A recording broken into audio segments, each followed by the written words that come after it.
Jain youth association Nairobi Africa और सर्वोदय अहिंसा trust Jaipur के द्वारा जैन हीरो अर्थात जैन धर्म के नायक इस विषय पर हमारी बहुत सुंदर श्रृंखला चल रही है और इस श्रृंखला में हमारा आज का विषय है पंडित टोडरमल जी, आचार्य कल्प पंडित टोडरमल जी। ये विषय अनेक बातों को सोचकर रखा गया है। एक तो ये भी बात सोच ली थी कि इस समय उनका 300वां जन्म शताब्दी महोत्सव चल रहा है। माने उनके जन्म को 300 वर्ष हो गए। पूरे देश में पंडित टोडरमल जी का त्रिशताब्दी समारोह बहुत धूमधाम से मनाया जा रहा है। हम जैन हीरो के क्रम में अनेक हीरोज की बात कर चुके हैं, तो अब क्रम प्राप्त भी पंडित टोडरमल जी ही हैं। हमने हमारी चर्चा को बनारसी दास से प्रारंभ किया था। बनारसी दास जी को पढ़ते समय हमने ये समझा था कि बनारसी दास जी एक युग परिवर्तनकारी सिद्ध हुए। उन्होंने पूरा युग बदल दिया। जो जैन धर्म की धारा क्षीण हो गई थी, एकदम लुप्त और विलुप्त हो गई थी, जैन समाज जैन धर्म के मर्म से अपरिचित होने लगा था। चारों ओर धर्म के क्षेत्र में भी बहुत अज्ञान फैल गया था। ऐसे समय में असली वीतराग विज्ञान रूप जैन धर्म का उद्घाटन करने की कोशिश पंडित बनारसी दास जी ने की और वो कोशिश इतनी क्रांतिकारी सिद्ध हुई कि हजारों लाखों की संख्या में लोग धर्म का असली स्वरूप समझने लगे। उनके प्रभाव से स्थान स्थान पर शैलियां अर्थात शास्त्र सभाएं प्रारंभ हुई। बनारसी दास जी के बाद हमने देखा कि किस तरह आगरा में जैन धर्म के नायकों की एक पूरी की पूरी फौज तैयार हो गई, एक सेना तैयार हो गई और बहुत बड़ा काम वहां होने लगा। भैया भगवती दास जी, बूदर दास जी, दयानत राय जी, पंडित दौलत राम कासलीवाल भी आगरा से ही अपनी धर्म साधना प्रारंभ कर रहे थे। तो इस तरह हमने इन कवियों का परिचय प्राप्त किया। हम आगरा की यात्रा कर रहे थे अब तक और मैंने सोचा कि अब ये हमारी आगरा की यात्रा को हम जयपुर चलते हैं। अब हम जयपुर की यात्रा कुछ करते हैं, क्योंकि बनारसी दास जी ने जो शैलियां स्थापित की थी, जो शास्त्र सभाएं स्थापित की थी और पूरे देश में कोने कोने में जो शास्त्र सभाएं स्थापित हुई थी, चारों ओर दक्षिण भारत तक में जो बनारसी दास जी का आध्यात्मिक तत्व ज्ञान चारों ओर फैला था, उसकी बहुत प्रभावशाली एक शैली जयपुर में भी चल रही थी। यद्यपि तब तक जयपुर बसा नहीं था। जयपुर की बसावट विक्रम संवत 1784 में राजा जय सिंह जी ने की थी। तो जयपुर तब तक बसा नहीं था, लेकिन जयपुर के स्थान पर सांगानेर और आमेर ये बहुत प्रसिद्ध थे, और सांगानेर और आमेर में बहुत सुंदर शास्त्र सभाएं चलती थी। ये विद्वानों का बहुत बढ़िया गढ़ था।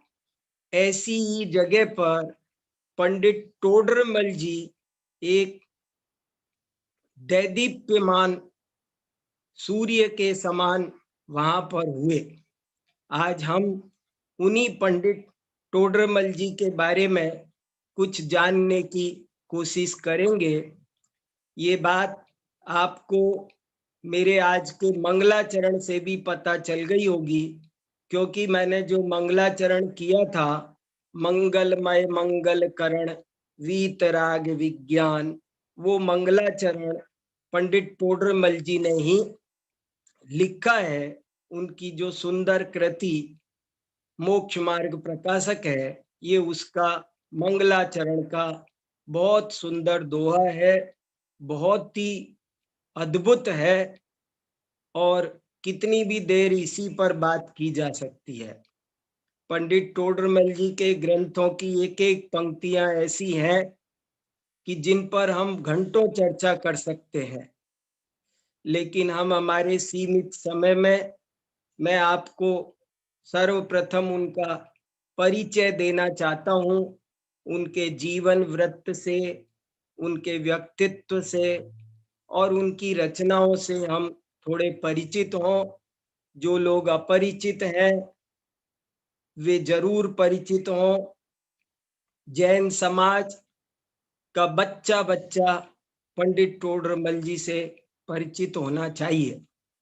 तो वे पंडित टोडरमल जी कौन थे, उसका मैं आपको शॉर्ट में बायोडाटा बताता हूँ कि पंडित टोडरमल जी का जन्म आज से ठीक 300 वर्ष पहले विक्रम संवत 1776 या 77 में जयपुर जिसे कहते हैं अभी, उसी स्थान पर वहां जो भी होंगे सांगानेर, आमेर इत्यादि, वहां पर उनका जन्म हुआ था।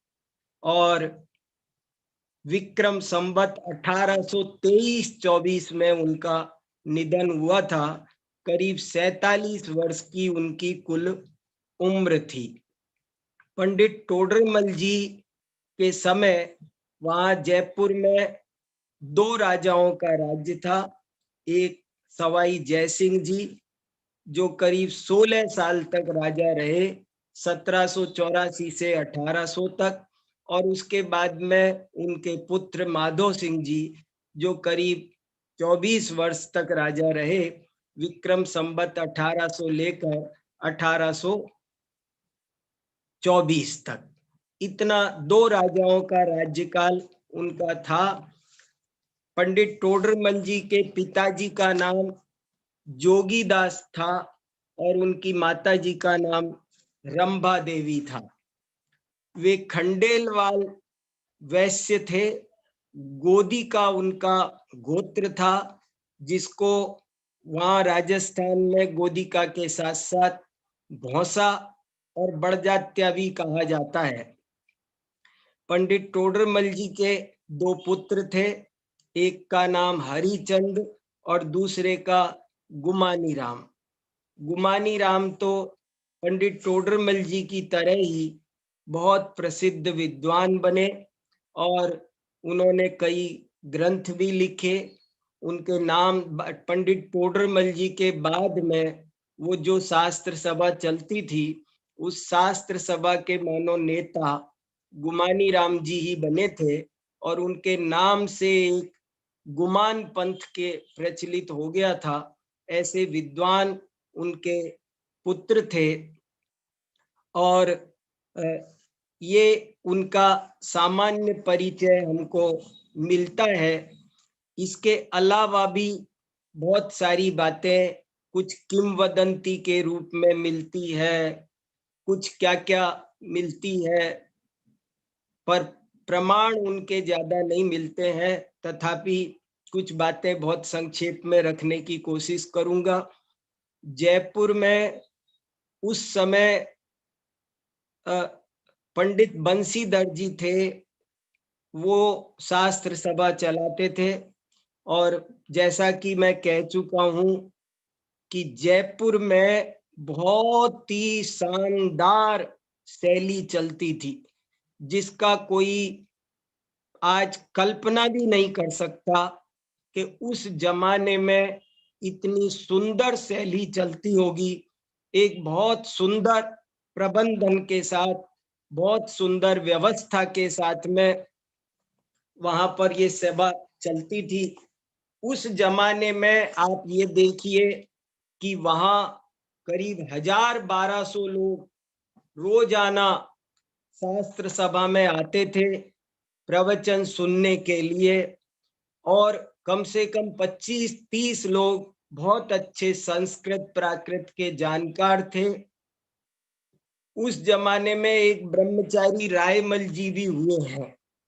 पंडित टोडरमल जी का जिक्र हो और ब्रह्मचारी रायमल जी का जिक्र ना हो, ऐसा हो नहीं सकता। ये दोनों का बहुत घनिष्ठ संबंध रहा, और तत्व प्रचार में इन दोनों की बहुत सुंदर जोड़ी थी। बहुत बड़ी क्रांति इन दोनों ने की। इसलिए किसी कवि ने उस जमाने में ये भी लिखा कि जुगल मल्ल जब ये जुरे और मल्ल की है काज। जुगल मल्ल जब ये जुरे और मल्ल की है काज। जुगल माने दो, जब ये दो मल्ल जुड़ जाएं तो कहना ही क्या, और किसी मल्ल की जरूरत नहीं होती है। मल्ल का मतलब होता है पहलवान, योद्धा, सैनिक। तो ये ऐसे बना। वो ब्रह्मचारी रायमल जी ने अपनी जीवन पत्रिका में अपना परिचय के साथ साथ ये वर्णन भी किया है कि वहां कैसी शास्त्र सभा चलती थी। वहां उस शास्त्र सभा में बच्चों की पाठशाला भी चलती थी। वहां पर 12-14 लोग पेमेंट बेस पर शास्त्रों की लिपियां लिखते थे, लिप्यंतरण करते थे, लिपिबद्ध करते थे, क्योंकि उस जमाने में ग्रंथों का प्रकाशन नहीं होता था। तो उन ग्रंथों को दूर दूर तक पहुंचाने का काम जयपुर की शैली से ही हो रहा था। जयपुर एक प्रकार से ग्रंथों का प्रकाशन केंद्र उस समय था। बहुत कुशल लिपिक वहां पाए जाते थे। और उस अंधकार काल में जब देखो वो समय, मैं शुरू से कहता रहा हूं, जब हमने आगरा को पढ़ा तो हमने उसमें जीने की कोशिश की। अब इसको पढ़ेंगे तो हमें इसमें जीने की कोशिश करनी पड़ेगी। 300 साल पहले के उस पीरियड की जरा आप कल्पना कीजिए, कैसा पीरियड था। चारों ओर बहुत अज्ञान, भ्रष्टाचार और अशांति फैली हुई थी। कोई बड़े बड़े मुनिराज तो होना बंद हो ही चुके थे। मैं आपको बता चुका, आज से 1000 वर्ष पहले इस धरती पर, 900 वर्ष पहले तक बड़े बड़े आचार्य संत मिला करते थे और लोग उनसे मोक्ष मार्ग की प्राप्ति कर लेते थे। लेकिन बाद में वो धीरे धीरे बंद हुए। तब इन विद्वानों ने जो उपकार किया है, जो धर्म की ध्वजा को संभाला है, वो एक बहुत बड़ा काम है। हम इनके उपकार का वर्णन नहीं कर सकते हैं कि इन्होंने कितना बड़ा उपकार हम पर किया। तो उस समय मुनिराज तो थे ही नहीं, लेकिन अच्छे राजा लोग भी नहीं हुआ करते थे। बहुत मुगल काल आया हुआ था, बहुत स्थितियां विकृत थी। स्कूल, शिक्षा का सारा ढांचा चरमराया हुआ था। ऐसी स्थिति में मानो स्कूल का काम भी मंदिर संभाल रहे थे। बच्चे को पहली दूसरी में वर्णमाला और व्याकरण सिखाने का काम भी इन मंदिरों में होता था, इन शास्त्र सभाओं में होता था। तो ऐसी सुंदर शास्त्र सभा चलती थी। रायमल जी ने लिखा है कि स्त्रियों की सभा, उनको अलग ट्रेनिंग देने के लिए एक सभा और अलग चलती थी। पूजा पाठ भी सिखाया जाता, माने नाना प्रकार की कलाएं, संधि, समास, व्याकरण, न्याय, ये सब भी वहां पढ़ाए जाते थे। और ऐसी सुंदर शास्त्र सभा चलती थी। पंडित बंशीधर जी उसके नायक थे और पंडित टोडरमल जी ने उसी सभा में सब कुछ सीखा। 15-16 साल की उम्र तक ही उन्होंने विविध विद्याओं में बहुत कुशलता हासिल कर ली। वे बहुत अच्छे विद्वान बन गए। एक किंवदंती ये भी है कि एक बार कोई बाहर का विद्वान बंशीधर जी की सभा में शास्त्रार्थ करने आया था और औरों से तो क्या शास्त्रार्थ होता, पंडित टोडरमल जी ने ही उसे निरुत्तर कर दिया था। वो मैं बहुत संक्षेप में ही आपको बता रहा हूं, ये भी एक किंवदंती है।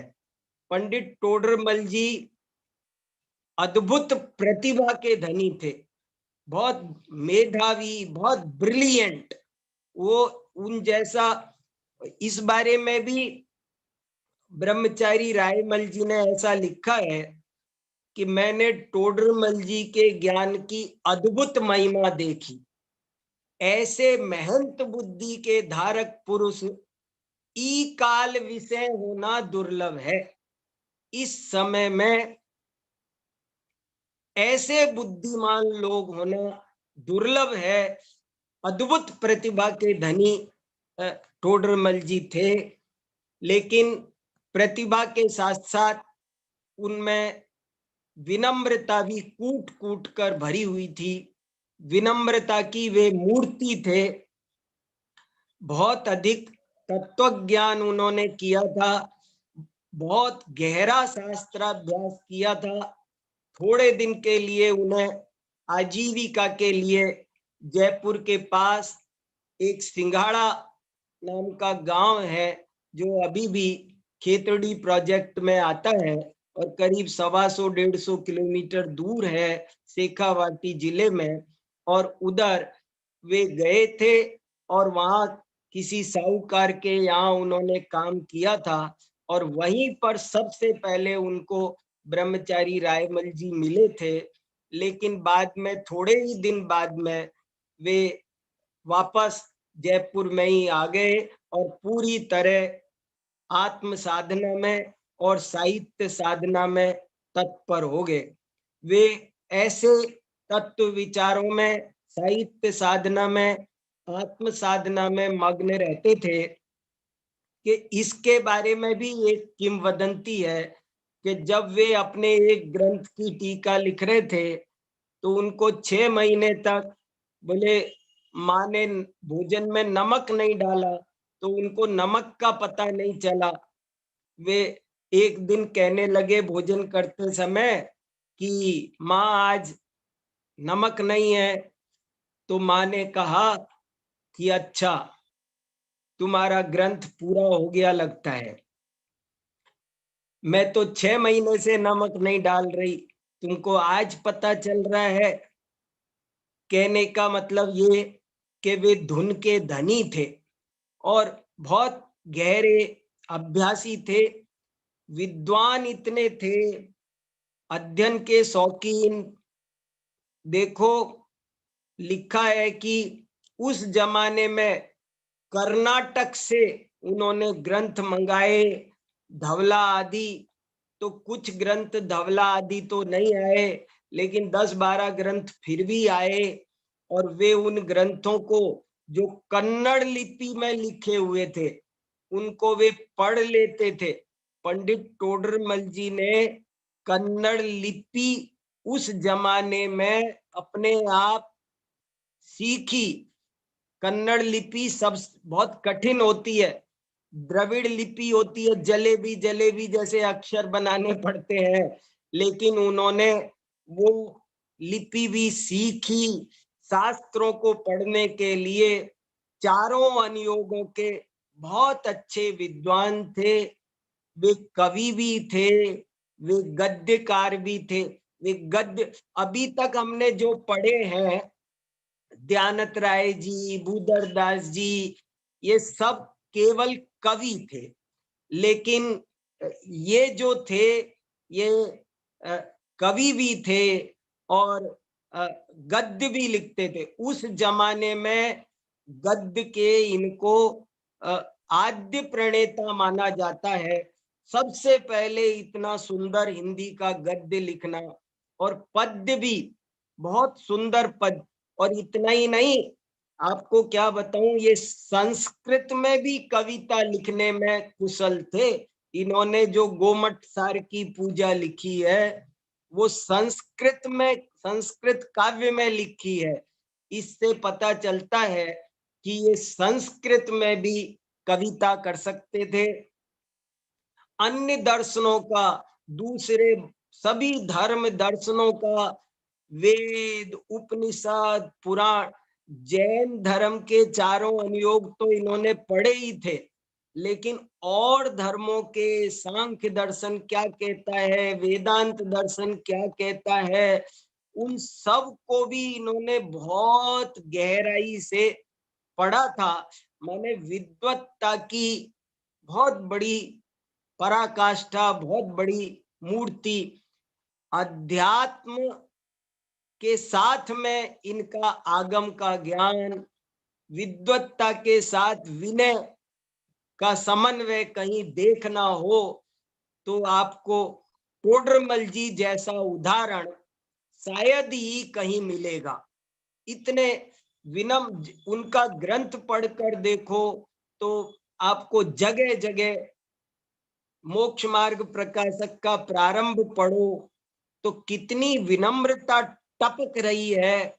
मैं ये ग्रंथ क्यों लिख रहा हूँ, किस भावना से लिख रहा हूँ, क्या चाहिए। ऐसे निष्कामी, निष्प्रही गृहस्थ थे, लेकिन गृहस्थ होते हुए भी साधु वृत्ति के थे। पंडित टोडरमल जी पर आचार्य समंत भद्र की वो बात एकदम फिट बैठती है जो उन्होंने रत्नकरंड श्रावकाचार में लिखी है, चेलोप सृष्ट मुनि रेव। कैसे थे टोडरमल जी? चेलोप सृष्ट मुनि रेव, जैसे कोई मुनि महाराज ध्यान कर रहे हो और कोई उन पर कपड़ा डाल दे उपसर्ग की तरह, ऐसे टोडरमल जी थे कि वे कपड़े पहने हुए मुनिवर वृत्ति, ऐसे कई लोगों ने लिखा है, मुनिवर वृत्ति वा की रही। वे मल जी के नाम से भी प्रसिद्ध थे। लोग आदर से उनको मल जी कहते थे। टोडरमल जी नाम था ना, तो लोग पूरा नाम नहीं बोलते, कितने ही लोग मल जी नाम से उनको जानते थे, मल। आचार्य कल्प भी एक उपाधि उनकी, और ये आज किसी ने, हमने आपने नहीं लगाई है। देखो मैं फिर कहता हूं, उस जमाने की आप कल्पना करो, उस जमाने में जहां पंडित टोडरमल जी काम कर रहे थे, साहित्यकार लोग भी सब, पूरा रीति काल था और श्रृंगार की कविताएं होती थी। जहां टोडरमल जी थे वहीं जयपुर में, जब सवाई जयसिंह जी के दरबार में बिहारी जैसा श्रृंगारिक कवि था और वो श्रृंगार की कविताएं लिखता था। माने धर्म, साहित्य, राजनीति, सब में बहुत विडंबनापूर्ण स्थितियां थी। ऐसे में भी इन कवियों का, इन विद्वानों का बहुत बड़ा उपकार है, और इसीलिए पंडित टोडरमल जी को पांडुलिपियों में पंडितोत्तम, पंडितोत्तम लिखा है एक जगह आचार्य कल्प शब्द इनको बहुत जगह लिखा मिला है। आचार्य कल्प, आचार्य कल्प उपाधि बहुत बड़ी चीज होती है। माने कहने वाला जरा सा डर गया कि भाई आचार्य कैसे कहें, बस इसलिए उसने कल्प शब्द लगाया। इन लोगों का काम दिगंबर मुनिराजों ने जैसे साहित्य की साधना करके भव्य जीवों पर अनंत उपकार किया, वैसा ही उपकार इन लोगों ने किया। बहुत ये सच्चे आत्म साधक थे। इनका मुख्य उद्देश्य आत्मा की साधना करना था और कोई दूसरा लोकेशना नहीं थी। कोई धन के लिए नहीं लिख रहे थे, कोई यश के लिए, कोई पुरस्कार मिलेगा, मान नहीं चाहिए, धन नहीं चाहिए, केवल केवल कभी कभी इनको जन कल्याण की भावना पैदा होती थी और उस जन कल्याण की भावना से प्रेरित होकर के काम करते थे। पंडित टोडरमल जी कितने बुद्धिमान होंगे, इसका कितने प्रमाण दिए जाए। पंडित टोडरमल जी से दुनिया भर के लोग चर्चा करने आते थे, मिलने आते थे। पाकिस्तान तक से, मुल्तान तक से उनके पास में पत्र आते थे। उस जमाने में पत्र आना, उनका उत्तर जाना, ये कितनी बड़ी बात है। लेकिन ये पंडित टोडरमल जी की विद्वत्ता का प्रभाव है कि वहां से पत्र आता था, वो प्रश्न पूछते थे और पंडित टोडरमल जी उसका उत्तर लिखते थे। फिर वो उत्तर वहां मुल्तान जाता था। क्या क्या क्या क्या, और उसके रहस्यपूर्ण चिट्ठी आप एक पढ़कर देखो। मैं आपको क्या क्या बताऊंगा, कितना सा बताऊंगा, उनके बारे में हम 300 घंटे चर्चा करें तो भी कम है। ये एक किताब पढ़ने लायक है। पंडित टोडरमल व्यक्तित्व और कृतित्व, डॉक्टर हुकम चंद भारिल ने उन पर पीएचडी की है। पंडित टोडरमल जी पहले ही से बहुत प्रसिद्ध थे, लेकिन उनके और प्रसिद्ध होने का कारण वर्तमान में पूरणचंद जी गोदिका को भी याद करना चाहिए, जिन्होंने जयपुर में एक टोडरमल स्मारक बनाया। टोडरमल स्मारक में बहुत क्रांतिकारी काम आज तक चल रहे हैं। टोडरमल जी के नाम से बहुत बड़ा महाविद्यालय चल रहा है, अनेक अनेक और काम चल रहे हैं और उन्हीं में ये पीएचडी हुई। इसमें उनका बहुत बढ़िया पूरा का पूरा रिसर्च किया, उनके जीवनी का, उनकी रचनाओं का, ये पढ़ने लायक है। ऐसे ही और भी बहुत चीजें उनकी रचनाएं, इसका तो कोई जवाब ही नहीं है। मोक्ष मार्ग प्रकाशक 100 बार भी पढ़ो, 1000 बार भी पढ़ो तो नया नया आनंद देता है।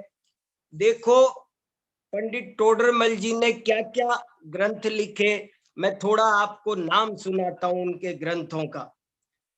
एक ग्रंथ तो उनका मैंने आपको ये दिखाया, सबसे सुपर मोक्ष मार्ग प्रकाशक, ये उनका मौलिक ग्रंथ है और दुर्भाग्य से ये ग्रंथ अधूरा रह गया। इसकी महिमा का वर्णन मेरे करने का बस का नहीं है और बड़े बड़े ज्ञानी विद्वान सब प्रभावित, बड़े बड़े मुनिराज भी और बड़े बड़े लोग आज भी इस ग्रंथ से। और देखो पंडित टोडरमल जी की जो सबसे बड़ी देन है उस पर आप चिंतन करिए, थोड़ा थोड़ा इस बात पर चिंतन कीजिए कि पंडित टोडरमल जी का क्या योगदान, क्या है मुख्य योगदान क्या है। वैसे तो सभी कवि महान हैं, लेकिन पंडित टोडरमल जी का क्या विशेष योगदान है, जब मैं इस बात पर चिंतन करता हूं तो पता चलता है पंडित टोडरमल जी का सबसे बड़ा योगदान ये है कि उनको सब लोग सार्वजनिक स्वीकृति मिली। ये एक सबसे बड़ा, पंडित टोडरमल जी की बात को काटने की क्षमता किसी में नहीं, कोई उनका विरोध करने की हिम्मत किसी में नहीं। इतना प्रामाणिक, एक एक मोती की तरह बोलना लिखना, इतना चारों अनुयोगों का गहरा ज्ञान, आगम अध्यात्म की मैत्री, निमित्त नैमित्तिक संबंधों की स्वीकृति, कोई भी विषय हो तो दुनिया जिसे दिल से चाहे, आदर से अपनाए और कहे कि टोडरमल जी गलत नहीं बोल सकते। टोडरमल जी एक एक शब्द में उन्होंने कहीं पर भी अपनी लेखनी को, अपनी वाणी को जरा सी लचक नहीं आने दी। और दुनिया, माने जिनको हम विरोधी कहते हैं, वे विरोधी लोग भी पंडित टोडरमल जी को पढ़ते हैं, न केवल पढ़ते हैं, बहुत आदर से पढ़ते हैं, प्रामाणिक मानते हैं। ये एक सबसे बड़ी बात है। मैं आपको, गणेश प्रसाद वर्णी पंडित टोडरमल जी के का रोज स्वाध्याय करते थे, और गणेश प्रसाद वर्णी ने एक जगह लिखा है कि जिस दिन मैं मोक्ष मार्ग प्रकाशक ना पढ़ू, बोले मैं बहुत पढ़ता हूं, लेकिन जिस दिन मैं मोक्ष मार्ग प्रकाशक की 4-6 लाइनें ना पढ़ूं तो मुझे लगता है आज तो मैंने स्वाध्याय ही नहीं किया। मैं दूसरे ग्रंथों के सैकड़ों पेज पढ़ लूं, लेकिन मोक्ष मार्ग प्रकाशक ना पढ़ूं तो मुझे लगता है कि आज मैंने स्वाध्याय ही नहीं किया। यहाँ बहुत बड़े एक विद्वान मुनि थे, आचार्य विद्यानंद जी, कुंद कुंद भारती में।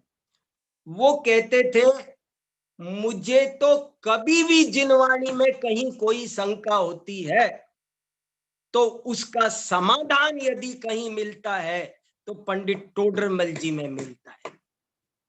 बताओ कितनी, ये बात छोटी नहीं है।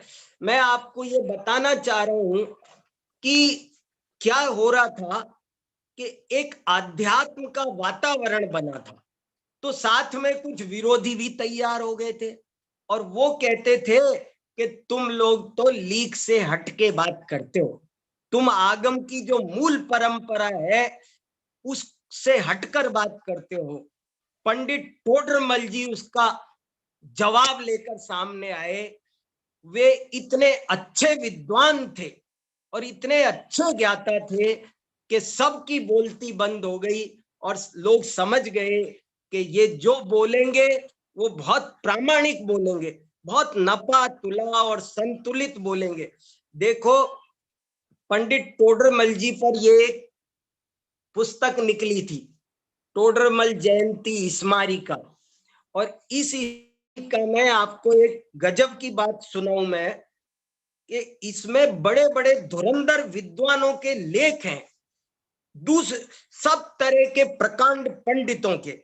और जरा आप उनके लेखों में से कुछ लेखों पर आपको जरा सा बता रहा हूं कि आपको पता चले कि एक हुए हैं ज्योतिषाचार्य डॉक्टर नेमीचंद शास्त्री। उन्होंने लिखा पंडित टोडरमल जी का गणित विषयक पांडित्य। इस विषय पर नेमीचंद शास्त्री ज्योतिषाचार्य ने लेख लिखा है। ये मैं आपको ये बताना चाह रहा हूं कि ये कोई विद्वान ऐसा नहीं है कि ये कोई मुमुक्षु टाइप के विद्वान थे और ऐसे ही लिख दिया। ये लोग बहुत सोच समझ के किसी के बारे में लिखते थे। हर एक के बारे में लिखवा के दिखाओ, इनसे नहीं लिखेंगे ये। बहुत से लोग गृहस्थ पंडितों को जो नहीं मानते हैं, वे भी पंडित टोडरमल जी की को मानते हैं। ये प्रोफेसर राजा राम का एक लेख है, उसका हेडिंग सुनो आप। सौरसेनी जैन आगम ग्रंथों का सब सर्वप्रथम हिंदी टीकाकार पंडित टोडरमल। सौरसेनी ग्रंथों का पहला हिंदी टीकाकार पंडित टोडरमल। ये प्रोफेसर राजा राम का लेख है। फिर देखो कस्तूरचंद कासलीवाल, जैन समाज के शंकराचार्य, बचपन में जिन्होंने सीखा। फिर देखो पंडित फूलचंद सिद्धांत शास्त्री, मोक्ष मार्ग प्रकाशक में कर्णान योग, पंडित टोडरमल जी का कर्णान योग विषयक ज्ञान। फिर देखो प्रकाश चंद हितैषी, पंडित टोडरमल जी का प्रथमान योग विषयक ज्ञान। फिर महाराजा कॉलेज जयपुर के प्रिंसिपल प्रेमचंद राव का लिखते हैं पंडित टोडरमल जी की काव्य कला। फिर देखो डॉक्टर प्रेम सागर जैन बड़ौत के प्रिंसिपल लिख रहे हैं कि साहित्य की दृष्टि से पंडित टोडरमल जी। फिर देखो पंडित सुगन चंद जी लिखते हैं अलौकिक शिवसमधारी आचार्य कल। ऐसे बहुत सारे लेख है। और मैं ये कहना चाहता हूं, समय तेजी से भाग रहा है, मैं ये कहना चाहता हूं कि पंडित टोडरमल जी ने, चाहे वो कर्ता कर्म व्यवस्था हो, उन्होंने आत्मा शुद्ध है कि अशुद्ध है इस विषय पे जो संतुलित जवाब, देवी देवताओं के बारे में क्या, व्यंतर के बारे में क्या, अर्यंतादिक से प्रयोग, ज्योतिष मंत्र तंत्र, सबके बारे में कितना संतुलित उनका ज्ञान था। कोई तो कहेगा कि ये चीजें जैन धर्म में है नहीं, कोई कह, देखो कुछ कहेगा व्यंतर आदि होते नहीं। मैंने एक लेख लिखा है पंडित टोडरमल जी की के मोक्ष मार्ग प्रकाशक की सबसे बड़ी विशेषता। ये लेख आप पढ़ना, मैं अभी सुना नहीं सकता आपको, पर अच्छा लेख है, मैं आपको ग्रुप पे डालूंगा, आप इसको पढ़ना जरूर से जरूर। इसमें बहुत सारी बातें हैं। क्या उनका स्यादवाद, अनेकांतमय आध्यात्म आगम के समन्वय रूप जो उनका चिंतन है वो अद्भुत है। तो मोक्ष मार्ग प्रकाशक उन्होंने लिखा। एक उन्होंने सम्यक ज्ञान चंद्रिका नाम का ग्रंथ लिखा जो लब्धि सार, क्षपणा सार, गोमट सार जीव कांड, गोमट सार कर्म कांड, इन 4 ग्रंथों की टीका है। साथ में एक 5वां उन्होंने अर्थ संदृष्टि अधिकार बहुत बड़ा बनाया है। और ये ग्रंथ 60,000 श्लोक प्रमाण बहुत बड़ा ग्रंथ है, जो करीब 4,000 पेज का ग्रंथ है। त्रिलोक सार भाषा 12,000 श्लोक प्रमाण ग्रंथ एक ये है। और रहस्यपूर्ण चिट्ठी तो उन्होंने सन 1811 में लिख दी थी। और पढ़ो तो एक एक पंक्ति उसकी अमृत है। कैसी उनको, वे कैसे आत्मानुभव जैसे विषय के कितने अच्छे गहरे जानकार थे। आत्मानुभूति की कला सीखनी हो तो रहस्यपूर्ण चिट्ठी पढ़ने योग्य है। फिर एक इन्होंने गोमट सार पूजा लिखी है, एक इन्होंने समोसरण वर्णन नाम का ग्रंथ लिखा है, एक इन्होंने आत्मानुशासन जिसमें 269 श्लोक हैं, उन श्लोकों की पूरी भाषा वचनिका लिखी है। और उसके बाद आचार्य अमृत चंद्र स्वामी का एक पुरुषार्थ सिद्धि उपाय है, उस पुरुषार्थ सिद्धि उपाय का भी इन्होंने भाषा वचनिका प्रारंभ की थी, लेकिन वो भी अधूरी रह गई है।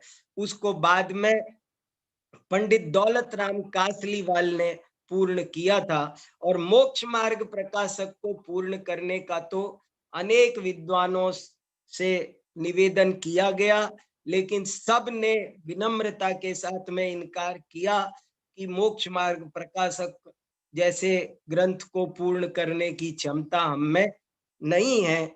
मोक्ष मार्ग प्रकाशक जरूर से जरूर पढ़ना चाहिए, उनके ग्रंथों को पढ़ना चाहिए। मैं कितनी बातें क्या सुनाऊं, क्या छोड़ूं, बहुत सारी बातें उनके मेरे चित्त में घूम रही है। देखो मैंने ये उनका परिचय आपको सुनाया, लेकिन अगर अभी पंडित टोडरमल जी मुझे सुन रहे होते, मैं उनका जो परिचय दे रहा हूं, अगर वे सुनते तो वो कहते कि भैया क्या सुना रहे हो तुम, और उनसे खुद पूछा जाए कि आप अपना परिचय दीजिए, तो देखो उन्होंने क्या परिचय दिया। मुझे उनका ये परिचय बहुत पसंद है।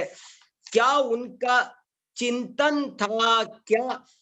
और इसको पढ़ते हैं तो ऐसा नहीं लगता कि उन्होंने फॉर्मेलिटी के लिए लिखा है, ऐसा उनके दिल से निकला हुआ असली परिचय ये है। ऐसा उनका अध्यात्म में बहुत गहरा उनका मन डूब चुका था। देखो कुछ पंक्तियां पढ़कर ना सुनाऊं ऐसा हो नहीं सकता। देखो वे लिखते हैं अपना परिचय। मैं आत्म अरु पुद्गल खंड, मिलके भयो परस पर बंध। मैं एक आत्मा हूं और एक पुद्गल स्कंद है, और हम ये दो मिलकर के एक स्कंद बन गया। एक मैं आत्मा और एक बाहर में बहुत बड़ा पुद्गल स्कंद, दो मिलकर के एक वस्तु बनी। मैं आत्म अरु पुद्गल खंड, मिलके भयो परस पर बंध। सो असमान जाति पर्याय, उपजो मानुष नाम कहाय। मात गर्भ में सो पर्याय, करके पूरण अंग सुभाय। बाहर निकसी प्रगट जब भयो, तब कुटुंब को मेलो भयो। नाम धर्यो तिन हर्षित होय, टोडरमल कहे सब कोय।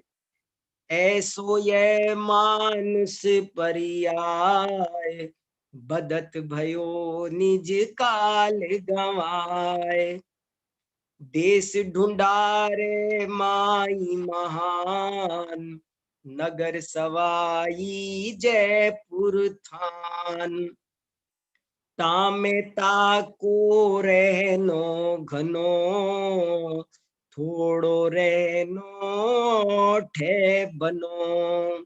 क्या लिख रहे हैं कि ढूंढाड़ देश में एक जयपुर नाम का नगर है, वहां पर एक आत्मा अनेक पुद्गल स्कंदों के साथ मिलकर मनुष्य पर्याय के रूप में जन्म लेकर के टोडरमल कहलाने लगा। मैं टोडरमलू नहीं कहा, बल्कि मैं आत्मा हूं, और अनेक स्कंद मिलकर के, पुद्गल स्कंद मिलकर के ये टोडरमल नाम, इस असमान जाति मनुष्य पर्याय का नाम टोडरमल है। मेरा नाम टोडरमल नहीं। और फिर आगे जरा सा और सुनिए।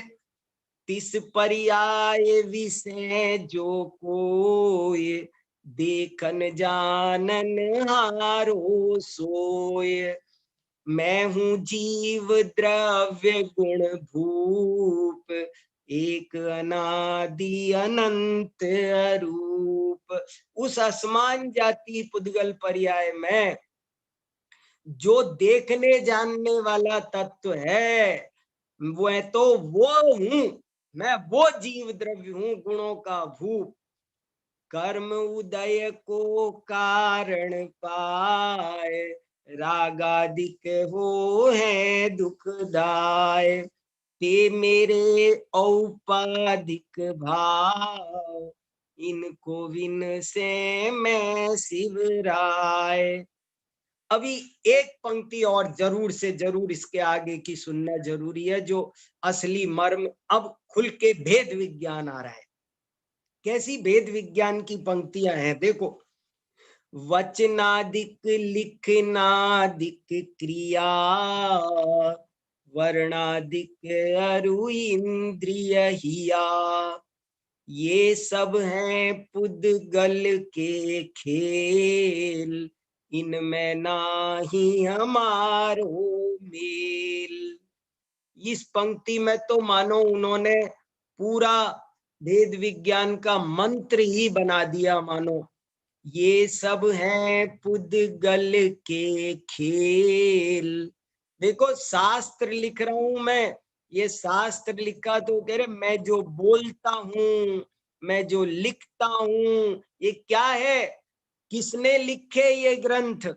कौन करता था प्रवचन? जिसकी सभा में 1000-1200 लोग प्रवचन सुनने आते थे उस जमाने में, कौन करता था? तो कह रहे हैं ये सब हैं पुद्गल के खेल, इनमें नाही हमारो मेल। मैं हूं जीव द्रव्य गुण भूप, एक अनादि अनंत रूप। कितना बढ़िया वेद विज्ञान का अभ्यास पंडित टोडरमल जी को पढ़ना बहुत जरूरी है। यदि सचमुच तत्व ज्ञान चाहिए, असली तत्व ज्ञान चाहिए, तो टोडरमल जी को समझना जरूरी है। आत्मा का क्या स्वरूप है, उन्होंने व्यवहाराभासियों को भी कहा तो निश्चयाभासियों को भी कहा। ऐसे नहीं कि आत्मा शुद्ध है। देखो कोई भी उत्तर देने में देवी देवता क्षेत्रपाल पद्मावती व्यंतर, व्यंतरों के बारे में कोई कहता है कि नहीं होते ही नहीं, होते हैं तो कुछ करते नहीं। लेकिन नहीं, टोडरमल जी ने बहुत साफ साफ कहा कि ये भी होते हैं और कसायवश नगर नाश आदि तक के कार्य करते हैं। जिन शासन के भक्तों को दुख की सामग्री दूर करके सुख की सामग्री मिलाते, अर्यंतादिक से लौकिक प्रयोजन की सिद्धि, कोई कहेगा नहीं होती, कुछ नहीं, इनसे कोई लेना देना नहीं है, तो उन्होंने बहुत संतुलित जवाब दिया, होती है, मगर इसको चाहना वो गलत है। क्यों गलत है? उसके लिए आपको फिर पढ़ना पड़ेगा। ज्योतिष वास्तु कुछ नहीं होता, इनको मानना मिथ्यात्व है। नहीं, टोडरमल जी ने नहीं कहा, साफ साफ लिखा, जिन शासन में भी ज्योतिष मंत्र आयुर्वेद आदि के ग्रंथ पाए जाते हैं, सो इनका प्रयोजन सुनो। क्या गजब की बात है। तो कहने का मतलब ये है, आज भी फिर से जरूरत है टोडरमल जी की। मैं कभी कभी कहता रहता हूं कि जयपुर की धरती ने आज से करीब 250 वर्ष पहले हमसे टोडरमल जी को छीना था। वो उसने हमसे हमारे महाविद्वान पंडित टोडरमल जी का रक्त पिया था। लेकिन आज 250 साल बाद ऐसा लगता है कि मानो उन्हीं की रक्त की बूंद, एक एक बूंद एक एक टोडरमल बनकर खड़ी हो गई है। आज हजारों विद्वान वहां तैयार हो रहे हैं, लेकिन पंडित टोडरमल जी जैसा विद्वान, इतना बढ़िया लेखक, इतना बढ़िया वक्ता, इतना प्रामाणिक चिंतक, ऐसा विनम्र, ऐसा साधु वृत्ति का धनी, क्या कहा जाए, शब्द ही छोटे हैं। और बहुत बातें ऐसी है कि मैंने सोचा मैं भावुक हो जाऊंगा, इसलिए मैंने कई प्रसंग आपको सुनाने से बच गया। पर पंडित टोडरमल जी जैसा महान धुरंधर विद्वान कोई दूसरा दिखाई नहीं देता। वास्तव में आचार्य कल्प है। स्यादवाद में जिनवाणी को जिसने हृदयंगम किया, हाथी उन पर पैर नहीं रख रहा था, राजा ने मृत्यु दंड दिया, हाथी पैर नहीं रख रहा था, पर अच्छे अच्छे लोग हिम्मत हार जाते हैं, पर पंडित टोडरमल जी का ये तत्व ज्ञान का बल कि उन्होंने कहा, हे गजराज, तुम क्यों मार खा रहे हो? उस पर महावत अंकुश मारने लगा, तुम क्यों मार खाते हो? आयु के 6 से मरण होता है, जिस निमित्त से जैसा होना निश्चित है वैसा होता है। तुम आकुलता मत करो, तुम अपना काम करो। ऐसा समाधि मरण करके प्राणों की बाजी लगाकर उन्होंने हमें ये असली तत्व ज्ञान दिया। स्व कल्याण और पर कल्याण के लिए जीवन समर्पित कर दिया। बहुत कुछ शिक्षा लेने की जरूरत है। इनका परिचय खाली पढ़ने सुनने का नहीं है, इससे बहुत प्रेरणा मिलती है जीवन को आत्म साधना में और जिनवाणी की साधना में पूरी तरह समर्पित करने देने की। ऐसे तत्व ज्ञान को, समीचीन तत्व ज्ञान को प्राप्त करने की प्रेरणा मिलती है। वे लोग बहुत भाग्यशाली हैं जिनको टोडरमल जी मिल जाए, जिनको मोक्ष मार्ग प्रकाशक मिल जाए, कल्प वृक्ष चिंतामणि कुछ नहीं है। जिन्हें इनके वचन मिल जाए वो महाभाग्यशाली है। हम सब को मिले हैं, जाने कैसा योग है, इसलिए हम इस बात को बहुत गंभीरता से लें। दिन प्रतिदिन आयु बीतती चली जा रही है, हम इधर उधर अपनी एनर्जी वेस्ट न करें और पंडित टोडरमल जी की तरह सच्चा तत्व ज्ञान करें, आत्मानुभव करें, मोक्ष मार्ग की प्राप्ति करें। यही मेरी मंगल भावना है। जय जिने। किसी को कोई और बात चर्चा करनी हो तो कर सकते।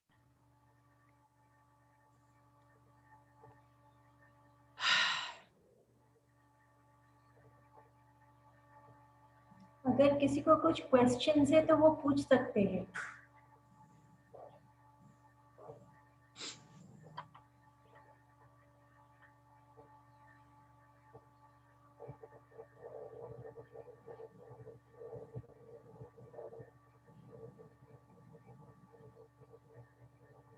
किसी को है कोई क्वेश्चन? टोडरमल जी से पूछने की हिम्मत नहीं है किसी को।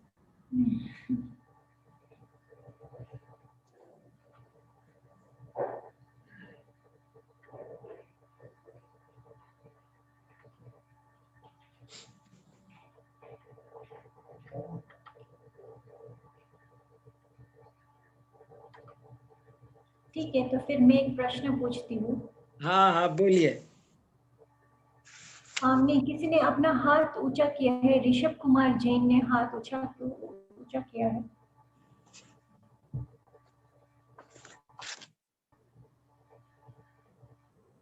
आप अपना प्रश्न पूछ सकते हैं, ऋषभ कुमार जैन।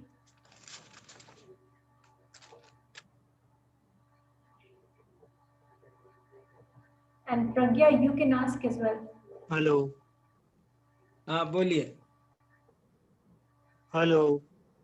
हाँ बोलिए। मैं ये निवेदन कर रहा हूँ कि बहुत अच्छा लगा सुन करके, पर ये तो ऐसी बात हुई कि कोई गुलाब जामुन चखा दे और फिर हाथ में से छुड़ा ले। हाँ इसलिए मेरा निवेदन ये है कि इस श्रृंखला को आप थोड़ा सा और चालू रखिए। हाँ हाँ हाँ। तो ये बहुत अच्छा रहेगा। आप एक एक दिन टेस्ट करा के छोड़ देते हो तो रस परिपाक पूरा नहीं हो पाता है। ठीक है, धन्यवाद। विचार करेंगे आपके सुझाव पर। बहुत अच्छा, बहुत बढ़िया। ठीक। हाँ, मैं थोड़ा सा बीच में बोलना चाहूंगा। आप भी जो भाई साहब बोल रहे थे, अपने ऋषभ कुमार जी शादी भाई साहब थे, जान नहीं पाया पहले तो। हाँ अमरकोट वाले ऋषभ जी, खेमचंद जी भाई साहब अच्छे से जानते हैं। उदयपुर से बोल रहे हैं, उदयपुर से। हाँ, उदयपुर से बोल रहे हैं भाई साहब। जी भाई साहब। हाँ, प्रज्ञा जी देवलाली वो भी कुछ पूछ रही हैं। हाँ हाँ, जय जय चाचा। जय जिनेंद्र, बोलो प्रज्ञा। चाचा जी, दादा ने जो वो लिखी है ना, हाँ उनका जो शोध प्रबंध है उसमें उन्होंने हाँ लिखा है कि टोडरमल जी अ, भूमिका साहित्य में अग्रगण्य। हाँ हाँ, हाँ, एक बार प्रज्ञा, एक बार अनम्यूट करना। हाँ, तो उन्होंने लिखा है कि वो भूमिका साहित्य में अग्रगण्य है। मुझे उनका सिर्फ सम्यक ज्ञान चंद्रिका पर जो भूमिका है ना वही मिलती है, और भी कोई है क्या जो उन्होंने लिखी हो? उस जमाने में लिखी नहीं जाती थी ना, उस हाँ। जमाने में। वो आज का युग बदल गया, आज प्रकाशन के काल में तो भूमिकाएं बहुत लिखी जा, उस समय ऐसी कोई चीज नहीं थी, इसलिए उनको विशेष महत्व दिया गया। बाकी तो भूमिका तो और कहीं मैंने भी नहीं देखी है। हाँ, वो सम्यक ज्ञान चंद्रिका की तो बहुत अच्छी है, कैसे शास्त्र पढ़ना चाहिए वो उन्होंने। अद्भुत भूमिका है ना, वो एक ही भूमिका उनको भूमिका शिरोमणि बना देती है। कैसे भूमिका लिखी जाती है, उस जमाने में जब गद्य नहीं था तब उन्होंने इतनी अच्छी भूमिका लिखकर दिखा दी, ये एक बहुत बड़ी बात थी। ठीक। सही है, बहुत अच्छा। जय जिनेंद्र।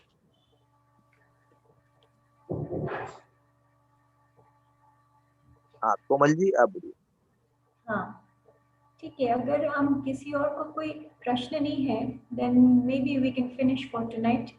और हाँ, एक और रिक्वेस्ट है कि अगर हम नेक्स्ट वीक भी कुछ और इसी विषय पर इफ वी कैन कंटिन्यू, हाँ क्योंकि ऐसा ऐसा ऐसा लगता है कि आपको बहुत कुछ कहना है लेकिन समय खत्म हो जाता है जल्दी। तो हाँ, तो फिर नेक्स्ट वीक भी इसी विषय पर हम लोग कंटिन्यू कर सकते हैं। हाँ और उनके कुछ जीवन के बारे में भी आप कुछ और भी आप बता सकते हैं तो सही, अच्छा रहेगा। सही है, करेंगे करेंगे। वैसे भी तो I mean everybody knows in brief उनकी उनकी क्या लाइफ थी, लेकिन ऐसा लगता है आपको ज्यादा विशेष में पता है। तो वो हम सुनना चाहेंगे कि हाँ, इतने इतने महान पंडित हो गए, तो उन्हीं I think he deserves he like deserves that time to be spoken about in detail. हाँ, रियली रियली रियल। ठीक है, so fine, we will meet again next Monday at 9 o'clock with the same topic, and we hope everybody joins in, and if not, more people join in. Thank Yeah. you. Good night. Jai Jinendra. जय जिनेंद्र, जय जिनेंद्र। जय जिनेंद्र, जय जिनेंद्र।